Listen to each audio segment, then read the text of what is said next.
Welcome in, everybody, to Monday's edition of Daily Bread, coming at you live right at 3:19 on the East Coast. You're starting your week off right if you're tapping in with Daily Bread. We're going to be featuring, as usual, the MLB best bets. The gods graced us with more than a six-game slate today on a normal travel day, so we'll be rocking and rolling through the big slate, letting you know where the value lies each day. If you want even more analysis, write ups, and all that good stuff, check out the thing rolling down at the bottom. Get in their DMs if you want all that extra. We appreciate everybody on Twitter. So I guess we have to take an off day more often than not if it's just a Sunday where it happens when it's not the NFL season because we already have the number one chat out there on YouTube. So if you want to be featured and say the kind words that Henry and everyone else, Chad, Liam is doing in the chat. We appreciate all of you guys. Yes, sir. You know what it is, man. Just a nice weekend. Lewis got the podium yesterday. Russell got the podium as well. Mercedes came through with the 2-3 finish in the French Grand Prix. Baseball, obviously the Dodgers look like they've overtaken, the Yankees is the best team in baseball. I think it's pretty clear in my opinion. Aaron Judge obviously clearing up the whole MVP discussion over the weekend as of right now. I mean, he had a great weekend. Shohei got touched up for 6.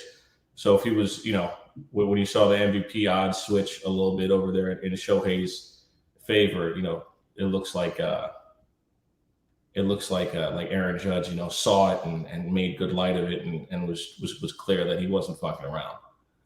Heck of a weekend from him. Trying to think what else I wanted to run out. Oh, how about KD? The KD trade situation they're talking about in Boston. I think it's all ado about nothing. I don't think KD's going anywhere. It's all that fluff to get out there, basically saying this is our asking price if someone's really curious. Right. And that's how slow of a sports week it is when that happens at 2:30 last night. That's the leading thing. And then the second other leading story is Castellanos going off on that reporter. And number one, that video that's out there, I didn't realize it till someone spotted it out. It's edited. So that's where the reporter, Jamie, who posted the thing, they cut out the whole middle part. So it just makes it look like extra clickbaity. So that's just where you have to go back, find the full unedited version. And half of that stuff happened after the, what's it called? On the record, off the record shit. Yeah. That's just where that was after the interview was over and Castellanos wanted to give him a nice little jab back. And then that's where all that stuff happened. So technically, they were saying if you're in the locker room, you're not supposed to release that type of stuff. That's all about nothing. That's how slow of a sports weekend it is. That's what happens. Yes, sir. Everything's a headline when there's nothing to talk about, right? Like you said, we got more than 6 games on a travel day. Training camp day. Don't forget that. Yeah, a lot of teams reporting. Gonna be a new set of Good Morning Football is set for now. So they got they see Sosa, they listened to us. I said they got rid of the temporary host they had. Now the new host they brought in, she is much better at hosting the conversation, moving it from side to side. And McCourty got on there too, which is pretty dope full time. Yeah, he's right back. He's right into the mix on TV now that he's retired. I think he had that worked out prior to calling it quits, right? Like he knew what was next for him, and that's why it didn't have any formal announcement. I think he found a gig that's going to pay him and that's going to move him forward in the ranks of what he wants to do. So you can't fault him. I'd much rather do that than run into people for a living. You know what I mean? I think it's a little easier on your body. And the storms here. Let's get into today's plays. Give us that retweet, follow, sub. You already know what it is. Right around that 5-minute mark, we get off that banter. We'll get back at the end, Sosa, because I think you have more things you want to discuss. Get off your chest, whatever you want to do it. We don't have any clickbait segments. We just kind of talk when we want to talk. But Sosa, Well, where are we starting? it's a day that's usually that used to be a holiday on Daily Bread, and that's Fade Brubacher Day. Your thoughts before we get into anything? Let's get Brubacher out of the way. Like, are you I like the way fading? you phrased it of used to be. So I think you're trying to tell me which way you lean there because the Cubs' first half team total is sitting at 2.5, right around that even number today. The Cubs, who were 22 games under 500, started off the All-Star break pretty hot, coming off a nice 3-game sweep on the road. Can't really say much more on that aspect there, but Brubacher hasn't pitched in 12 days. Last one, he had that clean outing at Miami where he gave up 0 runs, only 3 hits, Sosa. So that means Woodard finds its level. You know, we're doing the first half team total for the Cubs over 2.5 at even. Yes, sir. I was just making sure we're on the same page. Pirates can definitely win today. Cubs just have to score 3 runs before the 5th is up. That's really all it is. It went solid. All right, nice. I saw something that hasn't happened since 1960. Saw that on a tweet, so we're not saying where it is. If you can put it together through that, because that makes there's 0 service, so that made it even better to make sure. Nothing got posted, but Sosa, what are you leading us off with? The first play for me is going to be the Los Angeles Dodgers first 5 team total over 2.5 against Paolo Espino. Best team in baseball. Covered the run line every night since returning to from the All-Star break. We are minus 300 tonight. I usually am on the other side with these huge money lines in baseball. I believe we handle business against the Washington Nationals tonight. Simple as that. First 5 team total over 2.5 minus 125.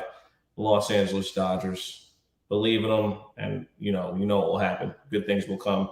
Yeah, that run line's kind of juicy tonight. Kind of sucks. You're paying a little bit extra of that lunch money to play it if you are. Yes, sir. Let's get into Henry's question before you get into your next one, Sosa, because you might have a play in it. Like usual, drop your thoughts, drop your leans. I think this is one of the pre-populated like FanDuel, DraftKings parlays where it says Orioles money line and the under 9. So O's off shutout off a tough fall series to the Yanks. So what do you think here in this one, if anything? Because the O's are plus 110 money line dog straight up. It's tough, man. They were so hot, and now they seem to have cooled off. They could end up in a situation here where it's alternating wins loss.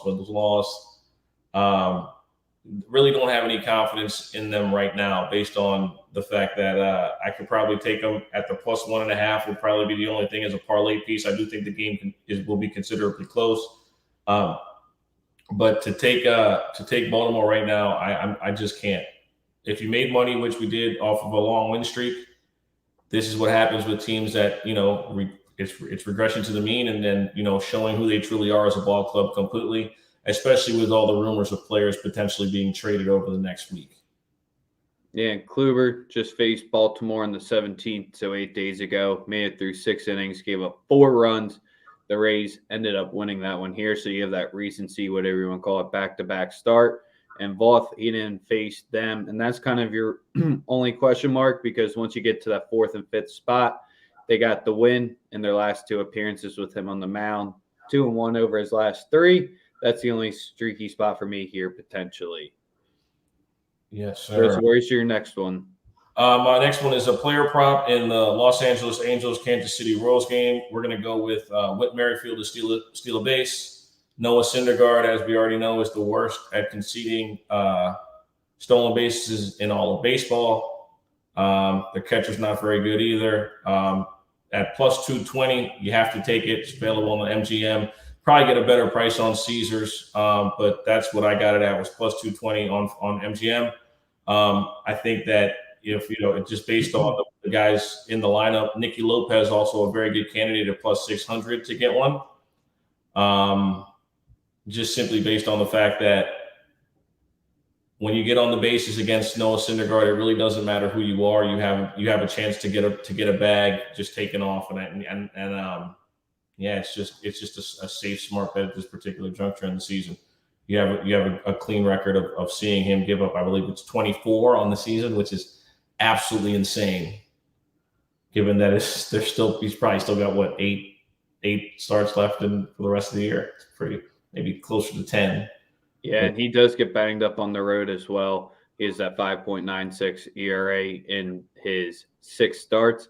I think at the home Greinke, 4.63 ERA overall through his 15 starts, but he's a 1.86 home ERA in 7 of those 15 starts.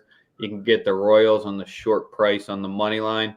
I mean, it's just gross trying to talk yourself into going there, but Sosa, I like the way you tackled it there. No reason to pick them in a coin flip game here. You like the Red Sox today. Best of luck, man. I don't know what they did over the weekend, to be honest, but ever since that 28-5 game, they're on the shelf for me for a little bit. Yeah, nah, I'm with you on that one, man. That was woof. Very bad. I only have one other play that I really love for tonight, and that's the Houston Astros team total. It was at 4.5. Now it's at 5.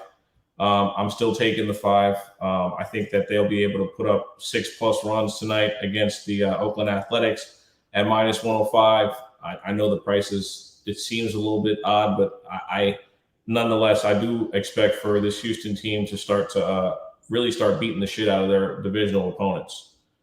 Outside, obviously, you just saw what they did against Seattle. They showed Seattle they are the class of the division. Doesn't matter how hot you are at the time. They are clearly the best team in the division, and they showed it throughout the set that they just went through. I was about to say, do you get a prize for having that one? No, you do technically get a pennant or whatever, or banner. Yeah, so I do like Houston tonight to get over 5. He said the run line. Yeah, listen, the run line when it's at -150, I can't recommend it. It's a lot of variables that go into winning a baseball game when it's at -150. It's very difficult to do that pregame. If the run line is so outpriced, then you just wait for hopefully they get down, which the last 3 times they've gotten down, they've come back and won the game.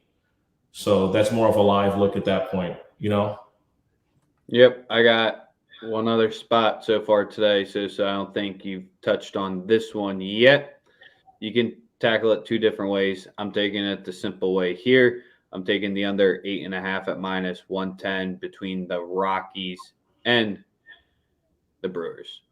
Rockies on the road. We got Freeland on the mound, 2-0, 2-0-1 in his last 3 to the under, not facing a team against the division like that spot there. The Rockies are 9-10, so just right at that 500 mark on the total when it's 8 or 8.5. I just like this spot here when the Rockies aren't at home after just allowing 10+ runs. Freeland will clean it back up, so you can maybe just target the Rockies team total under specifically, but I'm going to go full game under. First spot, come on. Steven, you've been here long enough. You know who's pitching tonight. Cubs team total, first half, over 2.5 at even. It's Brewbacher Day. It's Brewbacher Day on Daily Bread. I also have one Nerfy on the evening. Oh, you said you weren't going back to him, man. Look what happened. 14-6 on the season. Hey, the Brewers are 2-8 to the over on Mondays. They got that weekend hangover. But go ahead. We're 14-6 on the season. I quit after 20 plays. And it was just crazy. I had lost 4 of my last 5, and I was just like, Nerfies aren't it. He sacked back up is what he's trying to say, long and short. So what we're going with tonight is the Nerfy in the Braves-Phillies game. Braves-Phillies, no first inning, -112. Who's coming with me? To the game? No. I'm not going to that shit. It's too hot. You're trusting Ranger with your money? Yes. I'm trusting Ranger to get me 3 fucking outs. And then watch Acuna see, you're a jinx, bro. No. If we lose it, it's Rex's fault. I'm just asking you a question. This is the job as being a host. All right. Yeah, I trust Ranger for 3 outs. Get me 3 outs. So Sosa, we touched on every game, but 4 of the huge ones. We didn't talk about Miami versus the Reds. I don't like anything. We didn't talk Giants, D-backs. We didn't talk Texas, Seattle, or Padres, Tigers. I got nothing for the D-backs game, No. though. I'm like, we just saw San Fran get swept by the Dodgers. It might be up for them. Kapler might be looking for a job in 3 months. And wouldn't that bring joy to your eyes or to your heart? Yeah, that's messed up, man. Praying on the man's downfall. Yep. Yeah, I guess I like Seattle here too. It's always a nice spot to fade Otto. Otto, sometimes the team gets the results in his favor, but your only issue there, he kind of loads the bases more often than not. Yes, sir. So what else did you want to talk about from the weekend, or is that it? Oh man, I'm just you know what? I've been taking in a lot of stuff about people talking on the internet about football, and a team that I wanted to bring up because we haven't really gotten a chance to talk about it is the New England Patriots. I think a lot of people Do we have to talk about them? we do because people on the internet are under the impression that they're going to be bad this year, and I'm here to clear up they're not going to be bad. They're going to be a solid football team because they have the best coach ever. They have a young quarterback, and they actually have some weapons. Like, people will just discount players because their names aren't big. I don't know if it's an internet thing or a fantasy football thing where, like name recognition matters more than production, if that makes sense. Mm-hmm. Like we hear the big names on defense, but throughout the course of a football game, I think we all know the guys are going to make plays that you wouldn't know their names after the game regardless, right? And that's normal. But again, I think that like name recognition is more important. Like, Devontae Parker's good. Is he often injured? Yes. But when he's healthy, he's been a very good X receiver. The kid Thornton they got, he can just flat out fly. And they have, 2 good tight ends. They have pieces. Like, it's about progression and getting better. And then they have 4 running backs that can play. So again, it's they have the personnel. It's just a matter of putting it together on the field. And then also, this is something that I want to reiterate. When those dudes go out there on Sunday, they're not fucking playing Madden. All right? This is not Madden. They're not out there trying to put up 55. You've spent way too many times in spaces over the weekend and too much. If you're talking like this, that's how you know. Stay out of the spaces, man. They're not playing Madden, guys. They're just trying to get out there with a win. The game's not going to be pretty. It's not going to look anything like what you and your boy played the other day on all Madden mode. It's just not. I think it's as simple as do they get one against the Bills because they went 3-3 in the division last year. So the only way that I can see them falling back down to 500 is if they fall under 500 in the division. Because if they can steal one against the Bills, I have more confidence than not that they won't lose both and get swept against the Jets or the Dolphins. So that's just where they're going to be hanging around that last playoff spot probably more often than not coming up to this season. When they're taking shot plays down the field on first down, and we have no idea, we did not see it coming. Have you ever wanted a Pats guy in your fantasy team? Like, that's the biggest thing is just don't get involved with 15 touchdowns last year. Who did? Damian Harris. I think he had more than that. I don't know.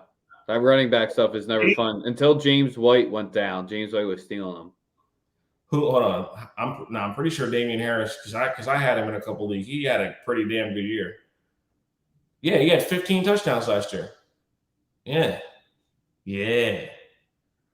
So again, it's you can expect for the downfall of Bill Belichick. It ain't happening. They'll be just fine.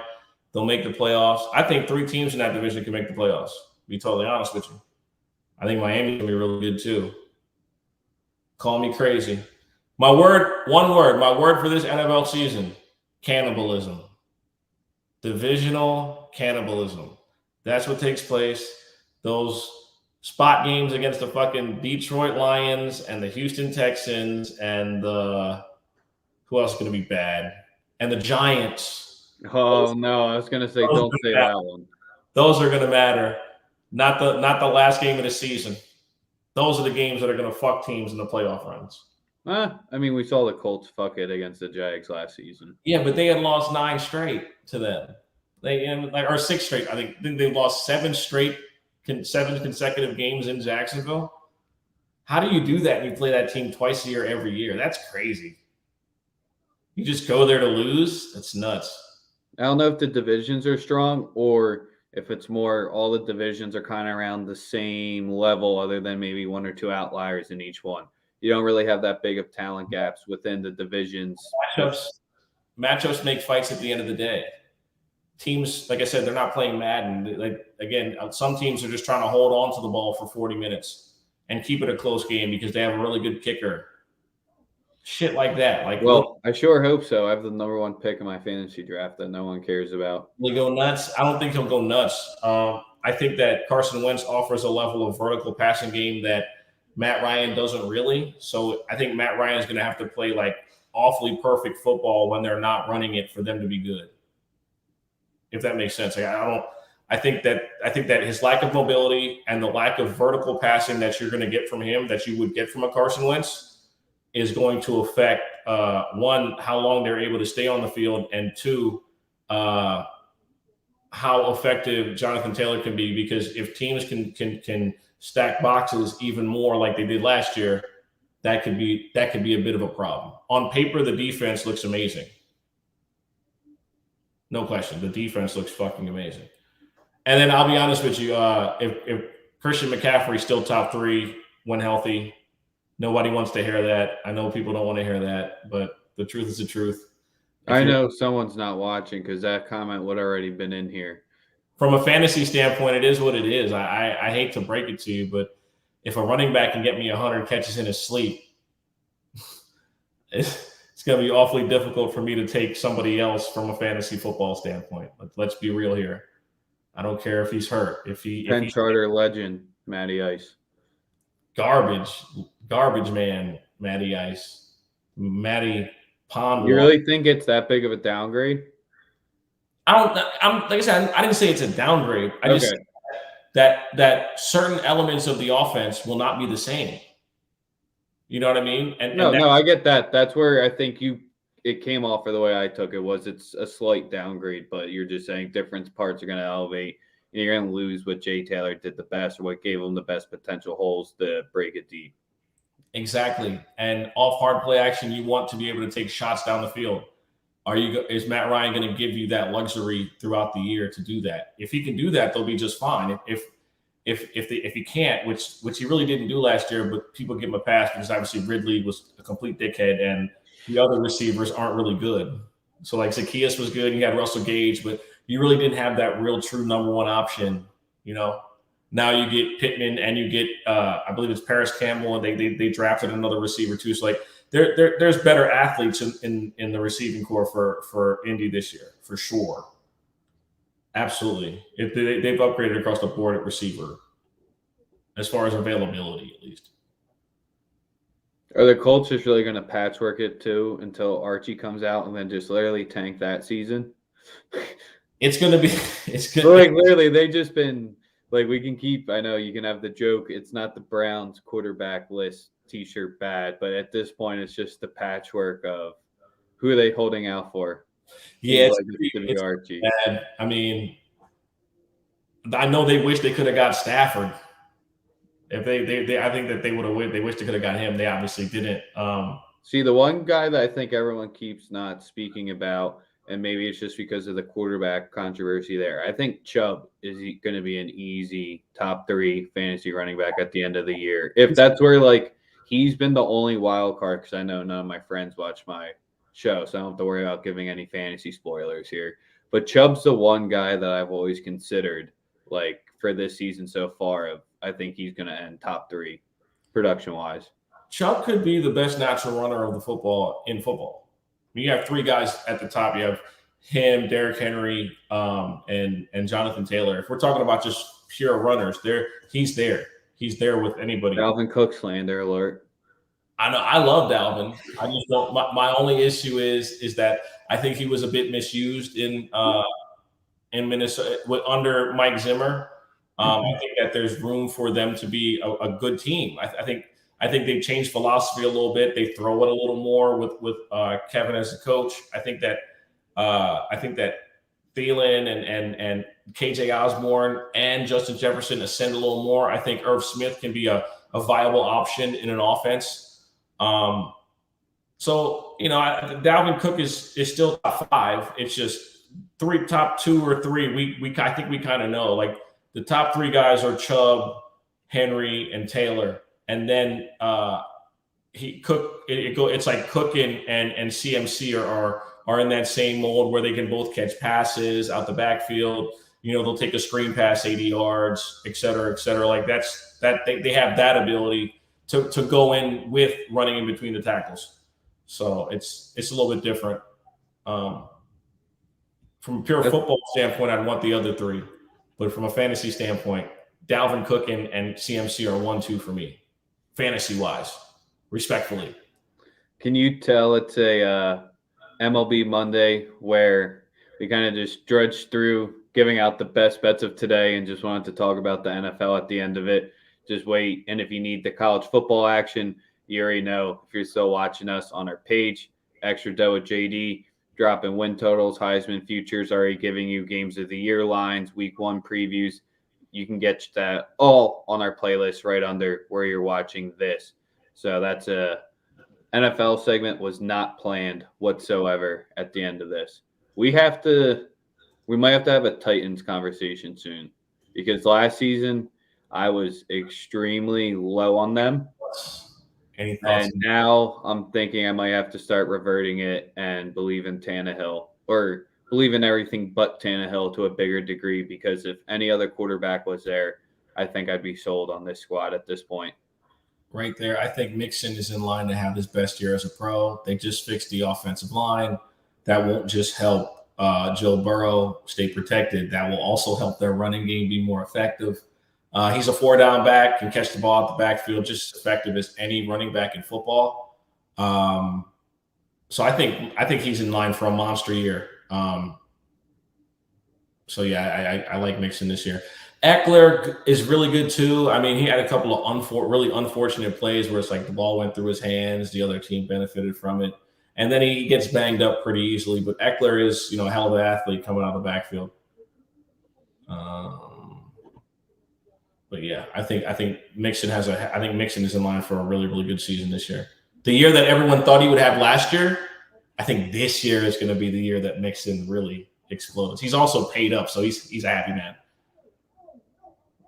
Toby, thanks for tapping in today. I don't know if this is your first episode. Been dropping some good knowledge and good shit in the comments today, like the rest of the chat, because we want to talk about what you guys want to hear us banter and talk about.